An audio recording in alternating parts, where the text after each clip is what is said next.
Hi, I want to teach you about a formula I've been using to sell anything for my clients in the past few years. And I know that this formulas can actually put a stop to your everyday challenge of not making a single sale in that business of yours. Now, I want you to take my words for it because I'm also going to prove that it has worked and has changed my life for good. Anyone who actually intends to sell anything, be it a product or service, has one thing in mind: solving problems. Now, with that in mind, every action that you must take must be geared towards solving problems. So, in this teaching today, I'm going to take you through various parts of selling that can help you actually improve your selling or what comes in on a day-to-day basis. I've used this formula with my colleagues, and it's been working because I must say that it's not because our products are actually unique, but because we're able to come up with unique solutions that takes care of our target audience. A clear example was when we started our real estate marketing years ago. We did a thorough task of actually finding problems that are usually unspoken by our target audience. For example, we realized that a lot of our target audience would really want to buy our properties, but they don't have a huge sum of money to pay at once. So what we did was to sit back and look at how we can actually spread it and also capture our interest for tying our funds down over the period of time. This worked, and I can bet you we came up with massive sales, what over 50 million in a very short while. Now, there are actually other unique solutions we attached to this, and but because of our time, we wouldn't be able to go through all of that. I would like us to just jump in straight to the solutions. But before you go in, you must understand that you have to go in fully, total immersion of yourself. So let's start with the first one. I call it the general problems. This one seeks to find out exactly the problems the product that you have solves. You cannot conclude about the problems without actually taking your time to research it, finding out the complaints of others, understanding why they are complaining, finding out how these things work. Now, for example, if you have a logistic company, some will tell you that they actually want the services of a logistic company because they want to actually concentrate on their job so they can have enough time. Others would say, oh, it's because they don't have the resources to actually go to those locations to deliver it. Others would probably say they want to actually create other streams of income for themselves. So they need a logistic company that can partner with them. Some will also even say it's about cost cutting. These problems are so numerous. So your job would be to find what exactly people complain about and be able to create a solution for it. Next is what I call popular solutions. With popular solution, it's simply saying this business is somehow, somewhere needs to be defined. So your task will be to do your own research that you've done earlier for general problems. Start searching for the unique solutions, points of your competitors, and how excited the customers are with it, how displeased they are. Find out about all this and make sure you can work with these two ideas generated so far. The third stage will be a research on your target audience profiles. Target audience is a demography of your prospective customers. These are people who have the problems and have the resources to also pay for the products or services that you are offering. You can generate this by simply asking pertinent questions about those who use these products or services. Go online and check out the pages of your competitors and see for yourself their demography. Are they more of companies? Are they women or men? What about their age brackets? Where do they live? How do they have their fun? How do they spend their monies and time? What do they love? Are they children or parents? What is their monthly income? The list is actually endless. All you need to do is to find it. Next, your job will be to build your selling points around all that you have at the tips of your fingers. And it is what I've called your unique solutions.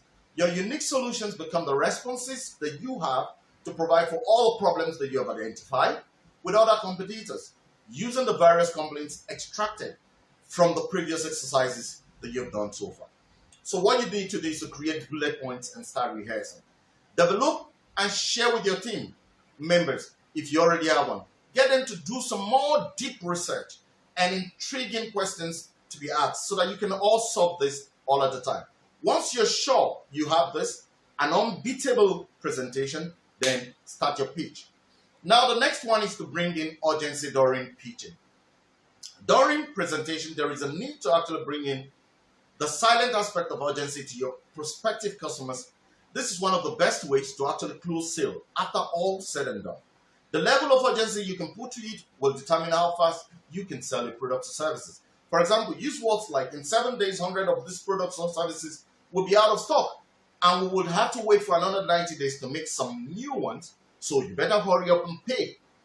There are many ways to actually approach this, so don't just go out there and shoot yourselves in the leg.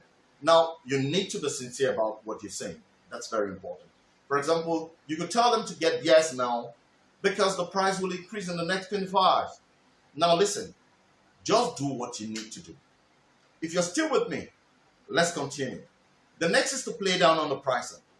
Playing down the price doesn't mean bringing down your price. It is simply showing your value or the value of your product or services. For example, I could say something like this.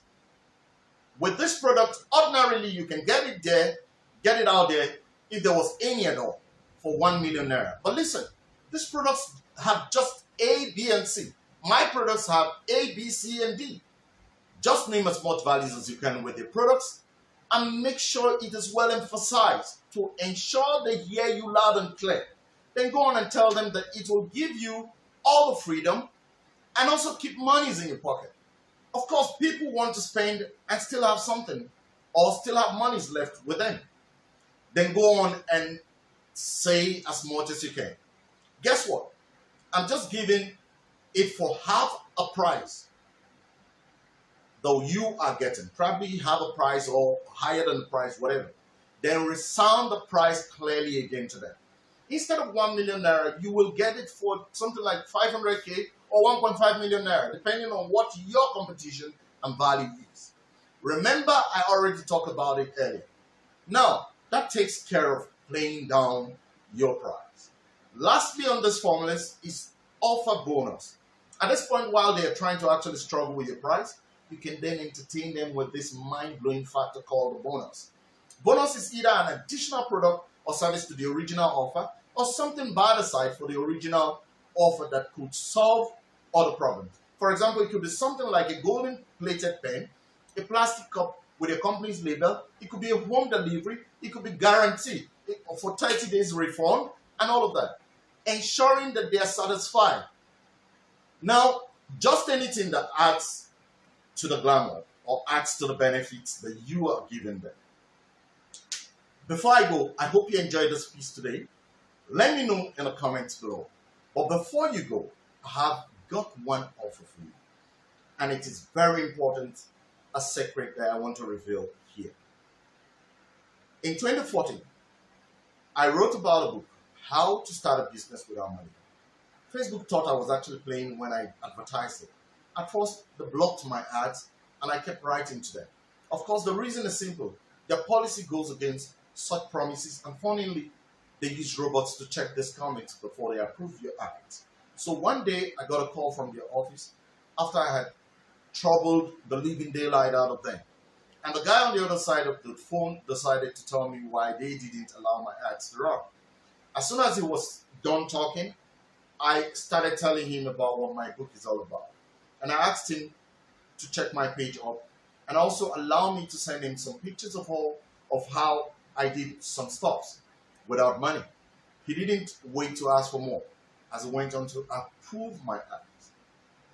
My ads actually started running and I sold a lot that period. Now this is, again, very personal and so important to me. And I'm not doing it for pride's sake, but because I know some of your mindsets. I'm releasing this personal information because I know a lot of people are still in doubt of how this works. I mean, the book I wrote, How to Start a Business Without Money. Yeah. Now listen, if it didn't work, I wouldn't be where I am today. I don't have rich parents or some very highly placed societal models. I'm just that street boy doing his best in an organized way to get where I am today. I was simply selling for people without my own money injected into it. They paid me instead to even start selling for them. This comes with a huge price of understanding how it runs. I've sold telephones, I've sold lands, I've sold whitening agents, I've sold drugs, I've sold cars, I've sold even wares. What else? I did all of this for various business owners, and never for once did I do it with my money. They paid me instead. Now, how you can do it is all I have written in that book. How to start a business without money. You need to know the products to even sell. The greatest advantage is that you will learn exactly everything the internet gurus know how to do. Listen to me here. I just got one of the best things I've always dreamt of in my life. This is not about pride, but I must say that people say, show me what you have done with what your book says. And I can show you that with what I have achieved. I bought it at a time the country was in total mess. I bought it at the time the country was complaining, and is still complaining. I would simply say that there is actually no shortage of money. There is only a shortage of people who are thinking and taking actions. And I mean massive action. So I want you to grab a copy of that book and go through it. Enjoy it. Whatever question you have, just send a comment to me. I'll see you again. Bye for now.